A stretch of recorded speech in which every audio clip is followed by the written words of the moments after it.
इसकी खराबी क्या है, इसमें नदी जब घुसती है तो नदी गायब हो जाती है। अब वैसे पूरा एरिया में बिखरा रहेगा 10-20 किलोमीटर तक, जिससे ये भी जगह खेती के लायक बर्बाद हो जाता है। अब ये नदी में भी देखिए ध्यान से दो कंडीशन होगा। जब ये नदी फ्लो करते हुए आगे बढ़ेगी, अब यहाँ देखिए यहाँ बाबू, तो ये कौन सा प्रदेश है, भावर। इसमें नदी जब, इसकी खराबी क्या है, इसमें नदी जब घुसती है तो नदी गायब हो जाती है। नदी घुसेगी तो क्या हो जाएगी, नदी गायब हो जाएगी, क्योंकि बड़े बड़े पत्थर हैं। जैसे आप गिट्टी गिराइएगा, छत बनने वाला गिट्टी गिरता है ना पत्थर, उसमें 2 बाल्टी पानी फेंकिएगा, पानी कहाँ गया पता ही नहीं चलेगा वहां पे। अब वैसे पूरा एरिया में बिखरा रहेगा 10-20 किलोमीटर तक, तो बताइए वहां नदी घुसेगी तो नदी गायब हो जाती है। तो नदी गायब नहीं हुई है, उन पत्थरों के बीच में जो खाली खाली जगह है ना, उसमें से वो नदी क्या हो जाती है, निकल जाती है। तो ये जगह थोड़ा भी आपको खेती के लिए उपयोगी नहीं होता। तो पहले भाग को क्या कहेंगे, भावर प्रदेश। इसमें खेती नहीं हो सकता है, इसमें पर्वतों के बड़े बड़े टुकड़े होते हैं।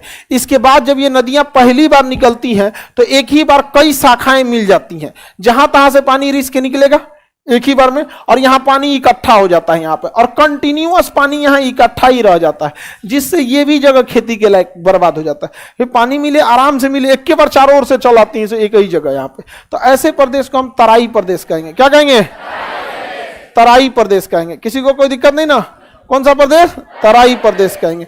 इसमें भी उतनी खेती नहीं होती है, लेकिन कुछ खास चीजें जिसकी खेती हो सकती है। सिंघाड़ा बोल दीजिए, सिंघाड़ा, मखाना का लावा, जूट, ऐसा ऐसा चीज बोलिए जिसको खूब पानी चाहिए, खूब पानी चाहिए, उसको क्या कर दीजिए, बोल दीजिए यहाँ पर। धान नहीं बाबू, धान मतलब कम, धान डूबना नहीं चाहिए, डूब गया तो रद्द हो गया। लेकिन मखाना का लावा पानी में होता ही है यहाँ पर, सिंघाड़ा वगैरह पानी में पूरी तरह होता है। तो वो सब चीजें हो सकते हैं। यहाँ से मछली पाल दीजिए, घेर के चारों ओर जाल लगा के क्या पाल सकते हैं, मछली पाल सकते हैं। तो पहला प्रदेश बाबू भावर, पहला भावर, और दूसरा तराई। खेती के लिए दोनों में से कोई अच्छा नहीं होती तराई। तराई के बाद पानी जो होते हैं एक नदी की शाखा लेती है, और उसके बाद ये नदी क्या करती है, आगे की ओर फ्लो कर देती है। उसके बाद ये नदी क्या करेगी, आगे की ओर फ्लो करेगी। अब ये नदी में भी देखिए ध्यान से दो कंडीशन होगा। जब ये नदी फ्लो करते हुए आगे बढ़ेगी, इसको हटा दे, क्या नक्शा हटा दे, भावर हो गया।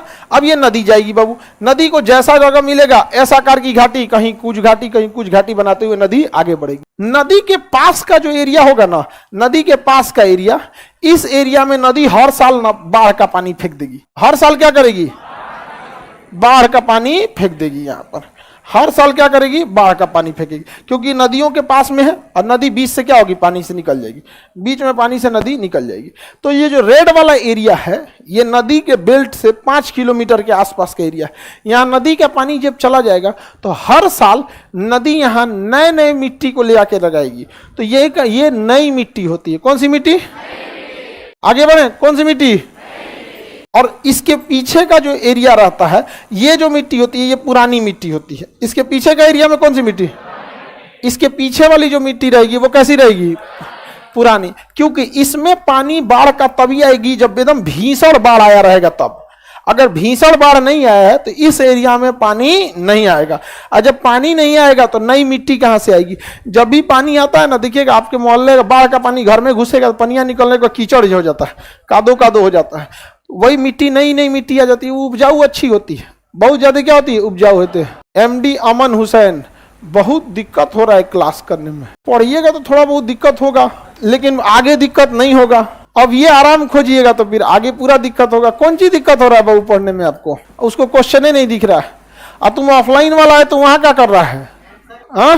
अरे गधा कहीं वो ऑफलाइन वाला है और ऑनलाइन में जाके कमेंट कर रहा है, गधा कर रहा है हम ऑफलाइन वाले, तो उसमें पता नहीं क्या कर रहे हैं लोग ऑफलाइन वाले। बताइए ये वाला जो पानी, ये तो पूरी की पूरी मुख्य नदी हो गई बाबू। नदी के पास वाले एरिया जो रेड कलर वाला है, उसमें मिट्टी नई मिट्टी, और दूर वाली मिट्टी। लेकिन इन दोनों ही क्षेत्र में ज्यादा कौन सी मिट्टी होगी, पुरानी वाली, ज्यादा दूर तक पानी नहीं चढ़ पाता।